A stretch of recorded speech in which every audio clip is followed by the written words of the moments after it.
দীর্ঘ টানাপড়েনের পর অবশেষে সম্পর্কে জট কাটল রবি পার্থর। মনের টানে কি কাকাভাস্তা আবারও এক মঞ্চে, নাকি এর পেছনে লুকিয়ে রয়েছে বৃহৎ কোনো রাজনৈতিক উদ্দেশ্য?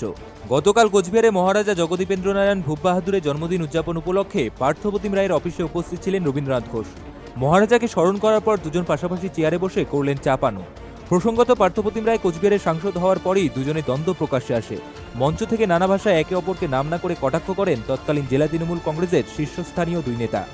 এমনকি 2022 সালে পার্থপ্রতিম রায়কে নিশানা করে রবীন্দ্রনাথ ঘোষ বলেছিলেন, গোখরোকে বিশ্বাস করা যায় কিন্তু ওকে বিশ্বাস করা যায় না। আজ যেন সম্পূর্ণ উল্টো পুরাণ। পাশাপাশি বসে খোশ মেজাজে জেলা তৃণমূল কংগ্রেসের দুই প্রাক্তন সভাপতি করলেন একে অপরের প্রশংসাও। এদিন পার্থপ্রতিম রায় বলেন, রবীন্দ্রনাথ ঘোষের আমলেই আমরা কোচবিহারের 9টি বিধানসভার মধ্যে 8টিতে জয়ী হতে পেরেছিলাম। তারপর থেকে আর কোনোদিনও সেই লক্ষ্যমাত্রায় পৌঁছতে পারিনি। অপরপক্ষে অতীতে সেই সমস্ত দ্বন্দ্ব উড়িয়ে রবীন্দ্রনাথ ঘোষ বলেন, আমরা আগামীতেও একসাথে আছি। 2026 নির্বাচনের পূর্বে এই জুটি নিজের দলে কিংবা কোচবিহারের রাজনীতিতে নতুন কোন সমীকরণ রচনা করতে যাচ্ছে সেটাই এখন দেখার। কোচবিহার থেকে রণদীপ রায়ের সঙ্গে রঞ্জিত ভৌমিকের রিপোর্ট, ABN 24x7। আমি তো বরাবর স্পষ্ট করছি যে অনেক সময় মত পার্থক্য হয়, কিন্তু আমি বিশ্বাস করি মনান্তর হয় না। বাবা ছেলে বা পরিবারের বড়দের সঙ্গে অনেক সময় ছোটদের কিছু ক্ষেত্রে মত পার্থক্য হয়ে থাকে, কিন্তু সেটা একটা সময় ঠিক হয়ে যায়।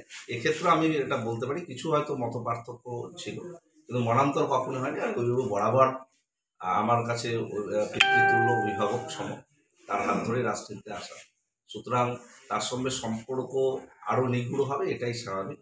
জেলা সভাপতি ছিলেন, 9টা বিধানসভার মধ্যে 8টি বিধানসভায় জয়যুক্ত হয়েছে তৃণমূল কংগ্রেস কোচবিহারের, সব থেকে রেকর্ড পরিমাণ আসন পেয়েছে। তো তার আক্ষেপ যে 9-9 কখন হবে, 2026-এ আমরা সকলে মিলে কাজ করে সেই 9-9 করবো বলে আমার বিশ্বাস করি।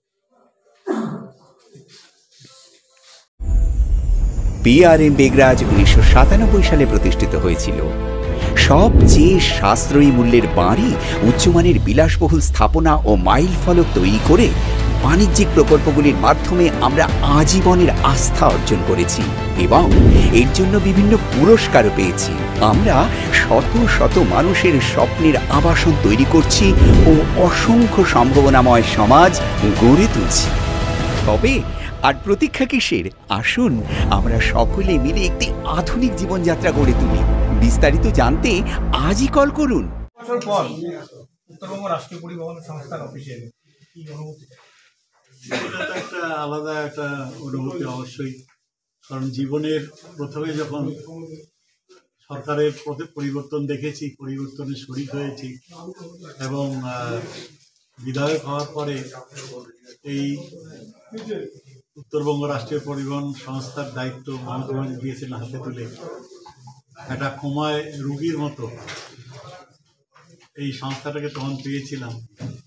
এই সংস্থার আধিকারিক, শ্রমিক, কর্মচারী সবার সহযোগিতায় 1 বছর আমি দায়িত্বে ছিলাম। 1 বছরের মধ্যে একটা জায়গায় আনার চেষ্টা করেছিলাম এবং ধীরে ধীরে ধীরে ধীরে সেই উন্নয়নের যে শুরু হয়েছিল, এখনো উন্নয়নটা চলছে, এগিয়ে চলছে।